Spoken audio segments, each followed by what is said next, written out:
जी, मेरा प्रश्न ये है कि जब हम धर्म जगत में यात्रा करते हैं तो हम कैसे पहचाने कि हम आज जैसे आपने बताया कि या तो तंत्र उसका मार्ग होगा या योग उसका मार्ग होगा या भक्ति होगा। तो हमें कैसे पता चल जाएगा कि हमारा मार्ग क्या है, हम अपने स्वभाव को कैसे पहचाने। हम्म, देखो, पहले कुछ बातें समझ लो, फिर तुम्हें मेरी बात बहुत आसानी से समझ में आ जाएगी। शरीर ने अपने अपने समय पे शरीर के अंदर बदलाहट करने की क्षमता पा ली है। हम जिस तरीके से जिस जगत में रहते हैं उसके हिसाब से हमारा शरीर निर्माण करता है अपना। उसी तरीके से जैसे पहाड़ों पर रहने वाले लोगों की हाइट कम होती है, उनको वहां उससे चढ़ने में मदद मिलती है, कई चीज़ों में मदद मिलती है। अफ्रीका में रहते हैं वो काले होते हैं। इसी तरीके से मनुष्य में तीन तरीके की धारणाएं आई हैं धर्म जगत में। वो चाहे पृथ्वी पे कहीं पाए जाते हो, तीन ही तरीके की धारणाएं पाई जाती हैं। पहली धारणा पाई जाती है योग की, दूसरी तंत्र की, तीसरी भक्ति की। ठीक है। तंत्र, योग और भक्ति में अगर तुम थोड़ा सा समझने चलो तो फिर से समझा दूं ताकि सरलता हो जाएगी, इसी वीडियो में पूरी बात समझ में आएगी। योगी व्यक्ति अपने कर्मों का चुनाव करता है कि हम इस चीज में अपने को फिट पाते हैं। जैसे बुद्ध कहेंगे कि हम नॉनवेज खाने में फिट नहीं पाते तो हम नहीं पाएंगे, हम किसी की स्त्री के संगत में नहीं फिट पाते तो हम स्त्री के संगत में नहीं जाएंगे। तो वो एक लॉ बनाएंगे, उस लॉ में अपने को सेट करेंगे और वो चलेंगे। ये तो योग की धारणा हो गई। तंत्र कहता है कि मैं जो हूं वो अपने शरीर के साथ मैत्री कर लूंगा, क्योंकि मुझे पता नहीं मेरे लॉ क्या हों, लेकिन पांच इंद्रियां सबसे पहले आत्मा के बाद पांच इंद्रियां शरीर बनाती हैं। तो पांच इंद्रियों की फिर 10 ज्ञानेंद्रियां होती हैं। 10 ज्ञानेंद्रियों से वो जगत को देखता है और उस देखने से उसकी आदतों का निर्माण होता है। वही आदतें मन बनती हैं। तो कहता है मैं मन में नहीं उलझूंगा, मैं शरीर के जो पहले चरण है जिसमें पांच इंद्रियों का निर्माण है, तो पांच इंद्रियों को फॉलो करूंगा। उससे वो आदमी तंत्र बन जाता है। लेकिन पांच इंद्रियों को फॉलो करने से बड़े झंझट खड़े होते हैं। जैसे आपको जब नींद लग रही है तो आप सोना है, अब आप ऑफिस में काम करते हैं तो सो जाएंगे तो झंझट होगा। तो वो एक ऐसा आदमी बड़ा कंट्रोवर्शियल हो जाता है, बहुत विवादित हो जाता है। और यदि वो समाज के साथ बहुत अच्छी समझ नहीं रखता इस सिस्टम में पढ़ने की, तो वो मुक्त नहीं हो सकता, तो वो फिर झंझटों में पड़ जाएगा। तो इसलिए तंत्र वाले लोग जो होते हैं वो बड़े मल्टी डायमेंशनल टाइप के लोग होते हैं। योगी सिंगल डायमेंशन टाइप का आदमी होता है। फिर एक होता है भक्त टाइप के लोग। भक्त की कई क्वालिटीज हैं, ठीक है। उन क्वालिटीज को समझे बगैर अगर मैं भक्त कह दूंगा तो गड़बड़ हो जाएगी। भक्त जो है उसकी पहली क्वालिटी यह है कि उसको ना तो इंद्रियों के साथ कैसे चलना है समझ में आता है, और अगर समझ में आ भी जाता है तो कहीं ना कहीं वो समाज के साथ कैसे सेट करेगा समझ में नहीं आता। ठीक है। ठीक है। और तो भक्त की एक क्वालिटी होती है कि वो कहता है कि ना मुझे इंद्रियों की समझ है, ना मुझे अपने नियमों की समझ है, मैं तो गुरु की उंगली पकड़ लेता हूं, गुरु जो बोलेगा हम उस पर चलेंगे। ठीक, ये भक्त की है। लेकिन गुरु जो बोलेगा वो करेंगे। तो आजकल तथाकथित गुरु भी बहुत बैठे हैं, भक्तों को, चेलों को एक ही टाइप की उपाधि दे रहे हैं। नहीं, मैं सही में गुरु की बात कर रहा हूं। सही जो गुरु होगा वो इंसान को उसके स्वभाव के हिसाब से ट्रीट करेगा। अब स्वभाव जो होते हैं वो हमारे संस्कारों से निर्मित होते हैं, और हमारे 108 संस्कार होते हैं। ये ऐसा जो धर्मों ने पाया, मैं इसलिए बोल रहा हूं 108 संस्कार हैं। तो स्वभाव बहुत तरीके का कॉम्बो होता है। जैसे कृष्ण जो हैं वो अर्जुन के साथ हैं, तो अर्जुन को समझा रहे हैं कि तू युद्ध कर, क्योंकि तेरा लड़ना धर्म है। लेकिन अगर वही शिक्षा कोई ब्राह्मण कहता कि मुझे युद्ध में रुचि नहीं है, तो कृष्ण उससे ये नहीं कहते तू युद्ध लड़, तो कृष्ण उससे कहते तेरा धर्म जो है वो ज्ञान है, और तू कर्मों के मायाजाल में फंसेगा तो उलझ के रह जाएगा, इसलिए तू भाई घर जा, बोरिया बिस्तर पैक कर। वो सबको एक सी राय नहीं देते। तो वैसे गुरु अगर हैं और आप शिष्य की क्वालिटी रखते हैं, तो गुरु आपको समय समय पे गाइड करेगा। इसीलिए वर्तमान युग में एक ओशो ने बात कही, वो है कि जीवित गुरु की जरूरत होती है। और एक तरफ जहां ये कहा जा सकता है, शायद मैं भी कहीं पे बोल गया हूं और बहुत से लोगों ने बोल दिया कि ये युग श्रद्धा का युग नहीं है, लेकिन मैं कहता हूं गलत बात है। मैंने पाया है कि ये युग श्रद्धा का युग है, लेकिन श्रद्धा को गाइड करने वाले गुरुओं की जरूर कमी पड़ गई, क्योंकि गाइड करने वाला गुरु वही असल में हो सकता है जो मल्टी डायमेंशनल हो। मल्टी डायमेंशनल जैसे कृष्ण। मैं बुद्ध को भी मल्टी डायमेंशनल नहीं मानता, इसलिए बुद्ध के गाइडेंस से बहुत लोग भटके। नोटिस करो, तो कृष्ण के गाइडेंस से भटके नहीं, कृष्ण ने पहली बात तो किसी को भटकाने का काम ही नहीं किया, उन्होंने तो उसके डायमेंशन के हिसाब से ही सेट किया। हर एक को हर एक के डायमेंशन के हिसाब से चल रहे थे। लोग कंफ्यूज हो गए थे कि उनके एक्शंस को लेकर कभी कुछ देखो, कंफ्यूज वो लोग होते हैं जिन्हें पुराने धर्मों ने धारणा दी होती है कि सिंगल डायमेंशन चलो। कृष्ण अपने समय के पहले ऐसे व्यक्ति थे जो मल्टी डायमेंशन हुए थे। उससे पहले ऋषियों का युग चलता था जो कि सिंगल डायमेंशन जीते थे। इसलिए कृष्ण को उन सब लोगों से लड़ना पड़ रहा था। तो कृष्ण को जीवित रहते मानते सब लोग थे, क्योंकि उनकी बुद्धि के आगे झुकना पड़ता था। लेकिन कहीं ना कहीं उनको स्वीकार करके उनके साथ चलने में दिक्कत आती थी। कृष्ण को माना हर एक ने है। महाभारत काल का कोई भी ऐसा व्यक्ति नहीं जिसने कृष्ण को माना ना हो, ठीक है। लेकिन कृष्ण ऐसे तब थे क्योंकि कृष्ण सही मानों में, मैं तांत्रिक कृष्ण को मानता हूं। सही मानों में, मैं अगर मुझसे पूछो तो सही मानों में कृष्ण तांत्रिक थे, जबकि तंत्र की उपाधि लोग शंकर को दे देते हैं। लेकिन शंकर जो हैं वो तंत्र के ज्ञाता तो जरूर हुए, तंत्र के माध्यम से तो जरूर चले, लेकिन कहीं ना कहीं उन्होंने डायमेंशन को जिस ढंग से जिया, वो सन्यास के मार्ग से आगे बढ़ के उस पे आए थे, इसलिए उनके डायमेंशन में उतने कलर दिखाई नहीं पड़ते। योग भी जोड़ दिया साथ में, है? नहीं, समझो बात को। शंकर ने अपनी यात्रा करी, उससे पहले वो सन्यासी हुए ना, मतलब एक तरीके से सन्यासी हैं, घर बार छोड़ के दिया। एक्सपीरियंस भी था और साथ में आप कहीं और, मैं कुछ और कह रहा हूं, उसको भटको मत। मैं ये कह रहा हूं कि उनका जो आरंभ था वो सन्यास से हुआ।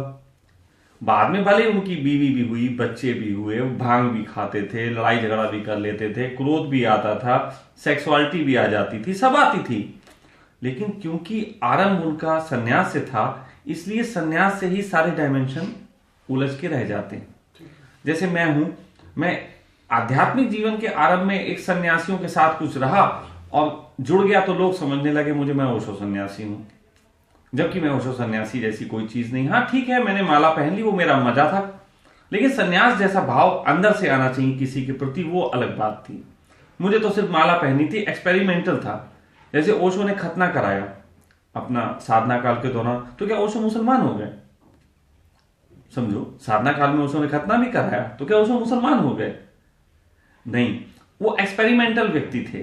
तो एक्सपेरिमेंटल व्यक्ति जो है वो किसी धारणा से जब बंधा दिखने लगता है तो उसके एक्सपेरिमेंटल पे बहुत तरीके के शक उठने लगते हैं, या शक नहीं उठते हैं तो हम उसकी उस धारणा को ही मजबूत बना लेते हैं।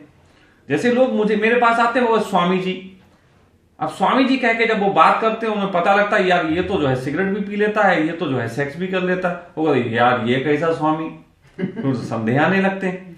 मैं कहता हूं तुम मुझे स्वामी जी मानो ही मत यार, तुम मुझे सीधे सीधे एक साइकोलॉजिस्ट मानो। तो इसलिए मैंने सखा कर दिया, मैं बस सखा हूं, तुम वरना झंझट में पड़ोगी। मैं तो झंझट में नहीं पड़ूंगा, मैं स्वामी हूं या नहीं हूं, मुझे तो कोई झंझट नहीं है, लेकिन इससे दूसरों को झंझट पैदा हो जाते हैं। समझ रहे हैं बातचीत? तो मैं ये कहना चाहता हूं कि अब जो मैं बताने जा रहा हूं, ये सबसे आसानी से अपने स्वभाव को पहचानने की विधियां हैं। एक और चीज पूछनी है उससे। हाँ, आपने ये कहा कि जो भक्त होगा वो किसी गुरु की उंगली पकड़ लेगा। हाँ बिल्कुल। तो मतलब सिर्फ क्या भक्त को ही गुरु की जरूरत है? मतलब योगी और तांत्रिक को गुरु की जरूरत ही नहीं है? देखो, योगी जो है वो कहीं ना कहीं अपने जीन में वो गुण लेके पैदा होता है कि वो अपने स्वभाव से हटता नहीं। मैं पैदाइशी ऐसे कई लोगों को जानता हूं जो कि योगी स्वभाव का पैदा हुए, तो वो उनमें जेनेटिक गुण होता है, वो बाहर की चीजों से हिलते नहीं हैं, वो फिल्म भी देखेंगे तो उनको वो ताता थैया नहीं होने लगेगा जो और लोगों को होने लग जाता है। सेंटर्ड रहते हैं, वो सेंटर ऑफ ग्रेविटी है। तो योगी चित्त लेके पैदा होता है। दूसरी बात, जैसे कि तांत्रिकों की कहते हैं, तंत्र का व्यक्ति जो होता है वो अपने मार्ग खुद बना लेता है। तंत्र का व्यक्ति ज्ञानी होगा। जैसे शंकर हैं, वो बहुत अपना मार्ग बना लेंगे। उन्हें अगर सेक्सुअलिटी भी जगेगी तो उससे निपटने का मार्ग जानते हैं, वो हर चीज से अपने निपट लेंगे। लेकिन ज्यादातर लोग ऐसे नहीं हैं। ये दो भक्त और सॉरी योग और तंत्र, ये दो खास क्वालिटी लेके पैदा होने वाले लोग हैं। लेकिन बाकी लोग ऐसे होते हैं जिन्हें गाइडेंस की जरूरत पड़ती। मतलब जिसको भी गाइडेंस की जरूरत है वो भक्त हो गए। हाँ बिल्कुल, वो भक्त की श्रेणी में ही आएगा, मैं श्रेणी बोल रहा हूं। ठीक है। लेकिन फिर गुरु पे भी डिपेंड करता है कि वो उनके व्यक्तित्व के हिसाब से उसे गाइड करे। अब देखो जरूरत है ना, जैसे आप कॉलेज पढ़ने जा रहे हैं, तो कॉलेज पढ़ने जा रहे हैं इसका मतलब ये तो शिष्य पक्का है कि तुम शिष्य बनने जा रहे हो, इसमें तो कोई नकार नहीं सकता ना। लेकिन फिर गुरु के ऊपर डिपेंड करता है कि वो भी तुम्हें सही से पढ़ाए। पढ़ने ही जाना सही नहीं है, शिक्षा सही से नहीं मिलेगी तो कैसे चलोगे। तो यहां पे दोनों तरफ बात आ जाती है।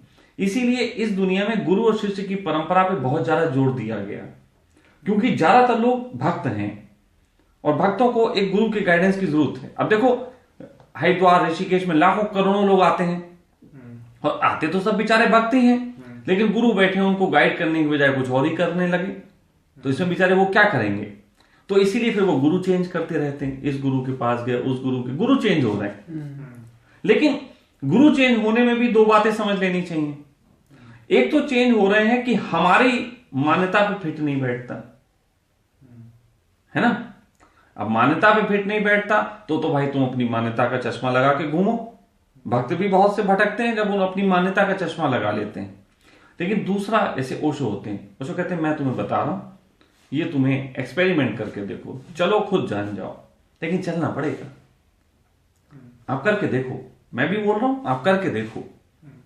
तो इसमें क्या है, इसमें थोड़ी सी बात बदल जाती है। जब करोगे तो उसके परिणाम आएंगे, परिणाम जब सही आएंगे, अच्छे आएंगे, तो तुम उन्हें मानोगे, फिर तुम उनकी और बातें भी मान सकते हो। तो ये तो खैर लंबी चौड़ी चर्चा का विषय आगे बनने वाला है कि फिर भक्तों को कहां कहां पे कैसी कैसी सावधानियां और गुरुओं की पहचान पे। तो अभी तो ये 3 डायमेंशन की पहचान करने की, 3 डायमेंशन में कैसे पता लगे। सिंपल सूत्र है, बहुत सिंपल। शरीर में जैसे मैंने कहा लक्षण प्रकट होने लगते हैं। यदि कोई शेर बर्फ वाले क्षेत्र में रहता है तो उसकी आंखें ऐसी हो जाती हैं जो बर्फ में भी काम कर पाए। कोई शेर अगर जंगल में रहता है तो उसकी आंखें उस हिसाब से डेवलप होती हैं। तो जब मनुष्य की सभ्यता हमेशा ही एक तो बाहरी जगत का निर्माण करती रही है और दूसरा अंतर जगत में अपने शरीरों में भी बदलाहट करती रही है।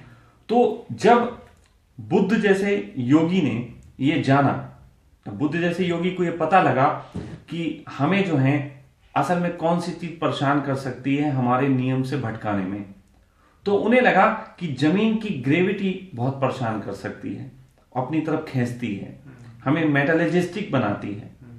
तो मेटलिस्टिक बनाने के लिए फिर उन्होंने अपने पांव में एक खड़ाऊ पहनना शुरू किया जो एक दूरी बना देती है ना। लकड़ी पे खड़ाऊ जो पहनते हैं तो वो एक दूरी निर्मित कर देती है। तो अब बुद्ध का पैर कैसा था ये तो किसी ने नहीं देखा, इसलिए उनकी बात को हम हटा देंगे।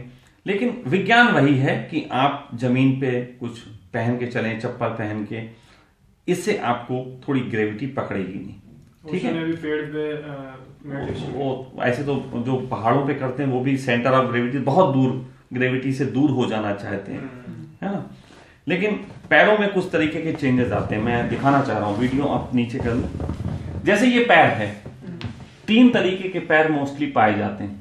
आप बिल्कुल सरलता से जमीन पर रख दीजिए, एक पेंसिल लीजिए और डालिए।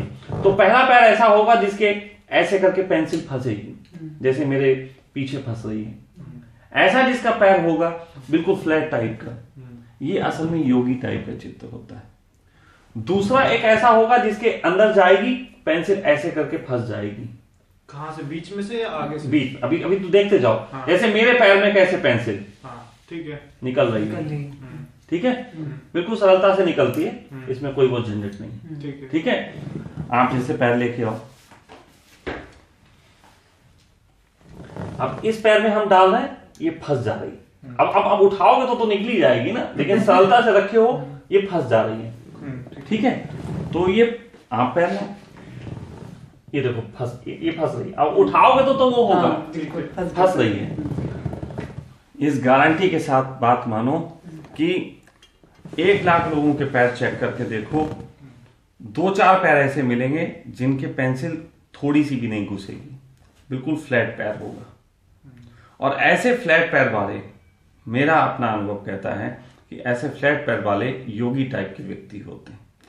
वो अपने जीवन के कुछ नियमों का निर्धारण कर लेते हैं, फिर चाहे मर भी क्यों ना जाए उन्हीं नियमों में जीते रहते हैं, उन्हीं नियमों में जीते रहते हैं, फिर चाहे कुछ भी कर ले। इनमें मेरी पत्नी का भी है, मेरी पत्नी का ऐसी पैर है, वो योगी टाइप की है। उसने तय कर लिया कि बच्चों के लिए जीना है, तो स्वामी जी कुछ भी है, अभी कुछ नहीं, जब बच्चों का निपटा दूंगी तब आ जाऊंगी स्वामी जी के पास। तो उसने अपने नियम सेट कर लिए।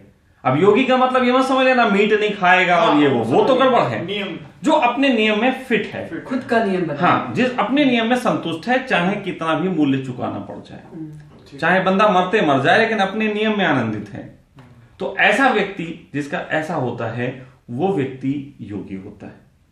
जिस व्यक्ति के पैर से पूरी लकड़ी निकल गई, लाइक मी, मैं तांत्रिक जैसा व्यक्ति हूं। लकड़ी निकल जाने का अर्थ यह है कि हमारे पैर की संरचना, जब मैं मां के पेट में था तो मेरी कॉन्शियस ने तभी से तय कर लिया था कि मुझे किस तरीके की बॉडी चाहिए, जैसा मैं जीवन चाहता हूं।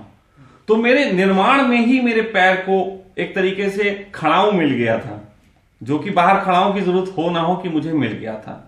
तो बुद्धि मेरी प्रखर हो, और जो कि है, इसमें तो कोई संदेह ही नहीं कर सकता। तो बुद्धि की प्रखरता चाहिए, क्योंकि मैंने जीवन को बहुत उल्टा सीधा जिया है। मैंने हर तरीके के प्रयोगों में, एक्सपेरिमेंटल में, हर चीज के साथ मैं कंफर्ट हो जाता हूं। मैं हर चीज के साथ कंफर्ट होने की क्षमता है। चाहूं तो हर चीज को स्वीकार करूं, चाहूं अस्वीकार कर दूं, ये मेरी क्षमता है। तो जिनकी लकड़ी निकलेगी, ऐसे लोग भी तुम्हें लाखों में 2-4 मिलेंगे जिनकी लकड़ी निकल जाएगी पूरी। पेंसिल लगभग इतनी ऊंचाई ना, पेंसिल लगभग खड़ाऊ का जो प्लेटफॉर्म होता है, लगभग उसकी बात। तो ये जो निकल जाना भी एक बहुत अलग तरीके का व्यक्तित्व होता है। लेकिन जिसके पेंसिल फंसती है, जिसके आधे घुसी फंस गई, ऐसी संख्या मैं कह रहा हूं लाखों में है। आप अभी जाओ बाहर, प्रयोग करना शुरू कर दो। जितने भी लोग वीडियो देख रहे हैं वो सब प्रयोग करें अपने घरों में, करके देख लें। इंटरेस्टिंग है। लकड़ी फंसने वाला ही सबके खेल मिलेगा मोस्ट ऑफ।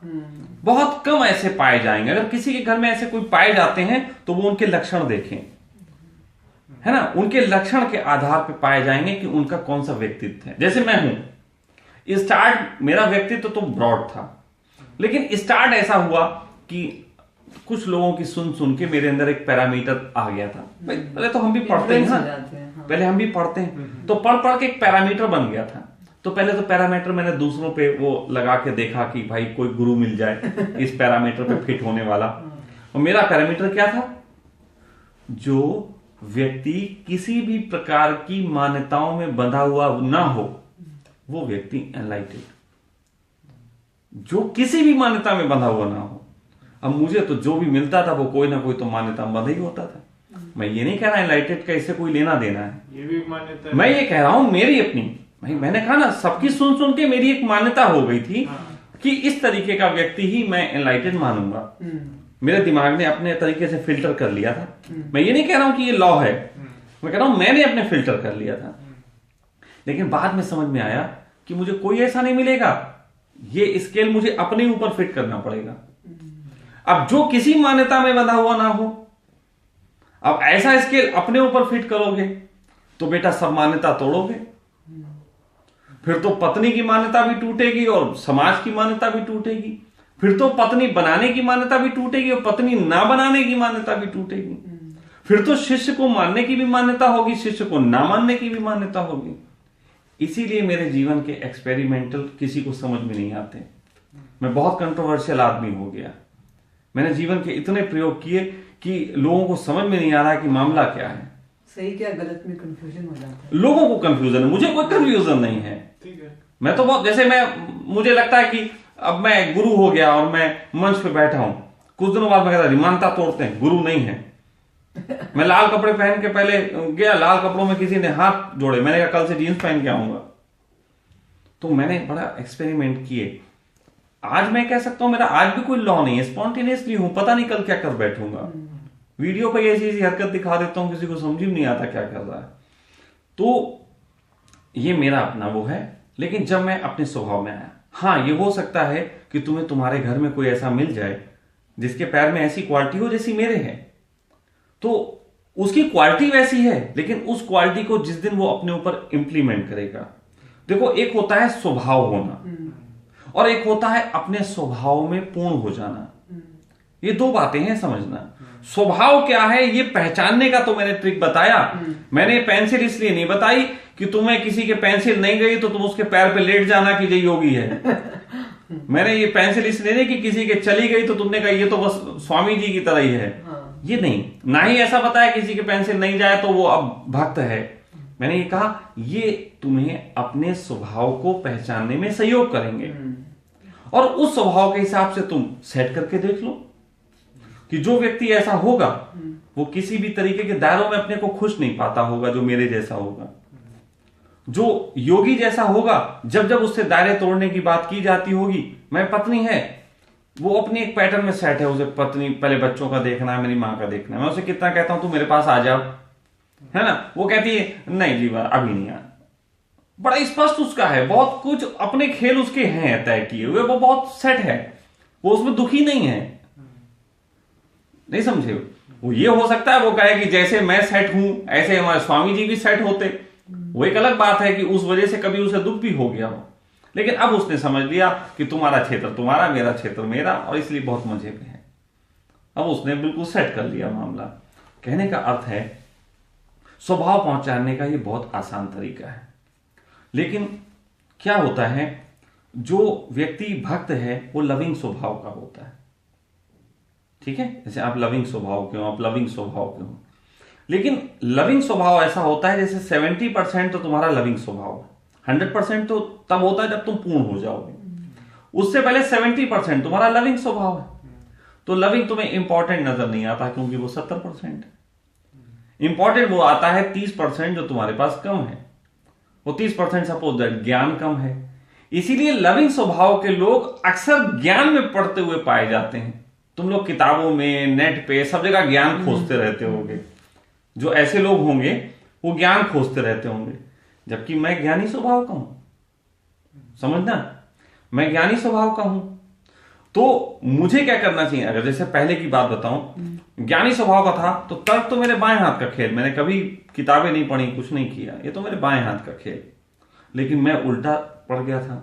मैं क्या करता था, मुझे प्रेम प्रेम बड़ा आकर्षित करता था, है ना, मैं प्रेम के पीछे बड़ा दीवाना सा रहा। फिर मुझे एक दिन समझ में आया कि जो मेरा स्वभाव ज्यादा है, 70% है या 80% है, मुझे बजाय इसके कि पहले 20% वाले को 50% लाएं और फिर हम परेशान हो जाएं, इससे अच्छा यह है जो ज्यादा है उसी को 100% कर लो। तो मैंने पहले अपने ज्ञान के स्वभाव को 100% ज्ञान में कन्वर्ट कर दिया, और जैसे ही मैं 100% ज्ञानी हुआ, बड़ी गजब की घटना घटी। अब मैं 100% प्रेमी भी हूं, 100% ज्ञानी भी हूं। लेकिन क्योंकि ज्ञान आधार बना था, इसलिए मेरे प्रेम में कोई झंझट नहीं है। मैं बहुत बहुत समझदारी के तल पे हूं। मैं इमोशनली पकड़ पकड़ाई में जरा रस नहीं रखता, है ना। तो इसी तरीके से इंसान जिसको अपने स्वभाव का पता लग जाए, तो भक्त वो जो लविंग स्वभाव का है, तो उसको अपने लविंग स्वभाव को 100% करना चाहिए, बजाय वो ज्ञान में पड़े, अपने 100% करना चाहिए। तो जैसे ही तुम 100% करोगे, अचानक पाओगे तुम्हें सब कुछ मिल गया। तो बहुत अच्छी है ना, क्योंकि चूड़ी है, चूड़ी के इसको ऐसा, चूड़ी भी ऐसे मान लो कि एक चूड़ी है जिसमें ग्राफ बढ़ रहा है, बढ़ रहा है, बढ़ रहा है, बढ़ रहा है। अब जैसे ही 80% पहुंचा और फिर तुमने 20% वाले बढ़ाए तो वो उतरने लग जाएगा, और जैसे ही तुमने 100% कर लिया वैसे ही पूरी चूड़ी हो गई। फिर वहां हर चीज है। तो इसलिए मेरा ये मानना है कि स्वभाव पहचानने के लिए आपको बहुत आसानी से स्वभाव पहचान सकते हैं, और उसके हिसाब से आप अपने योग ध्यान विधियां चुनिए। ध्यान विधियों पे भी थोड़ी बातचीत कभी को करेंगे कि कौन सी ध्यान विधि योग की है कि कौन सी तंत्र की है, ताकि आपको यह भी समझ में आ सके कि ध्यान विधियां कौन सी किसको फायदा करेंगी। नहीं तो शिविरों में नुकसान होता है। शिविरों में नुकसान ये होता है, कि एक आदमी शिविर, ओशो शिविर में गया। अब वो तो ओशो ने तो 112 ध्यान विधियां कह दी। जब वो खुद शिविर लेते थे तो सिर्फ एक विधि का शिविर होता था। अब शिविरों में 7-8 तरीके की विधियां, 10 तरीके की विधियां चलती। तो हालत ये होती है कि मॉर्निंग में एक ध्यान किया, पता लगा वो योग का है कि तंत्र का है, वो अलग बात है। तंत्र वाले को अच्छा लग गया, योग वाले को बुरा लग गया। फिर अगले दिन फिर वो उसने थोड़े आगे बढ़ा तो तंत्र वाले ने फिर योग वाला ध्यान कर लिया और योग वाले ने भी कर लिया, तो वो उसको अच्छा लग गया, इसको बुरा लग गया। तो हालत ये होती है, दूध खौला, फिर उसमें पानी डाल दिया, फिर वो बैठ गया, फिर दूध खौला, फिर पानी डाल दिया, फिर बैठ गया। ग्रो नहीं होता। तो ध्यान शिविर एक तरीके के प्रचार शिविर होके रह गए हैं, ध्यान की गहराइयां उसमें नहीं आती।